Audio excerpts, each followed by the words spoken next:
Hello mga idol, meron akong ginagawa dito na rice cooker. Ang issue nito sira yung kanyang fuse mga idol. So ayan, hindi ko na naipakita sa video kung paano umpisahan kasi nalobat yung cellphone ko. So ayan, kailangan pagka magpapalit kayo mga idol ng fuse, same value rin. Ayan, 10 ampere tapos 185 degrees. So ayun oh, ito yung sirang fuse mga idol. Ayan, testingin natin. So wala siyang continuity mga idol. So tapos i-check din natin kagaya nitong ginagawa ko na ito, bakit nasisira yung fuse niya. Yun ang lagi yung tanong pagka gumagawa kayo ng mga ganitong rice cooker. So napaka-basic lang naman nito mga idol. Kahit na hindi ka marunong sa electronics, kaya mong mag-repair ng ganito pagka ang issue is no power mga idol.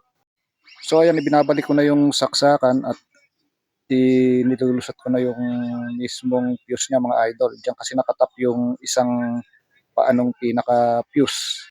Kagaya nga ng sinabi ko mga idol, lagi nating i-check kung bakit bumibigay yung fuse nito kasi ano tawag dito, hindi naman bibigay yon kung walang dahilan, parang sa mga electric fan din ano. Kaya yun ang purpose ng isang fuse mga idol. Bakit siya bumibigay? Kagaya itong ginagawa ko na ito mga idol, ang sabi ng customer, nung ginagamit daw nila ito, laging nasa cook, ayaw mag-warm. O isa yon kasi syempre mag-overheat siya. Ayaw niyang mag-automatic na mag-warm mga idol. So, ituturo ko sa inyo, ano ba ang dahilan? Bakit ayaw niya mag-warm mga idol? So, ikabit ko lang muna yung fuse, tapos yun ang isusunod natin. Titignan natin muna kung magkakaroon siya ng power mga idol.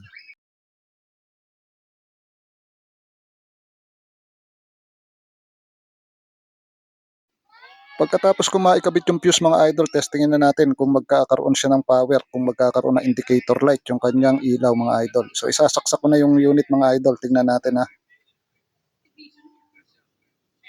So ayan, okay na, nagkaroon ng indicator light. So okay na siya. Ngayon, ang ite-trace naman natin mga idol, bakit ayaw niyang mag-warm. So napaka-basic lang nito mga idol, kung bakit ayaw niyang mag-warm. Check din natin, pakikita ko sa inyo kung ano ba ang naging dahilan. Ayan, hinugot ko muna.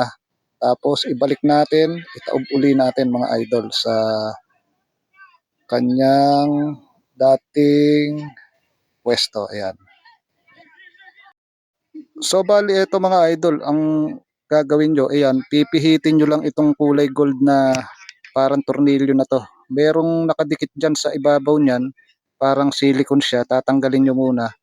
Tapos pipihitin nyo lang. Ngayon pagka tumunog, ayan, pagka tumunog, so okay na yon. So na-i-adjust nyo na. Ayan. So ganun lang, napaka-basic pagka ayaw mag-warm mga idol. Ayan. Hintayin nyo lang tumunog. Pag tumunog, ayos na yon. So ngayon, tetestingin na natin kung makakapag-warm na nga ba siya mga idol. Sasaksak ko na yung unit. So ayan, itetesting ko na, no. Titignan natin kung pwede na siyang mag-warm. So ayan, okay na.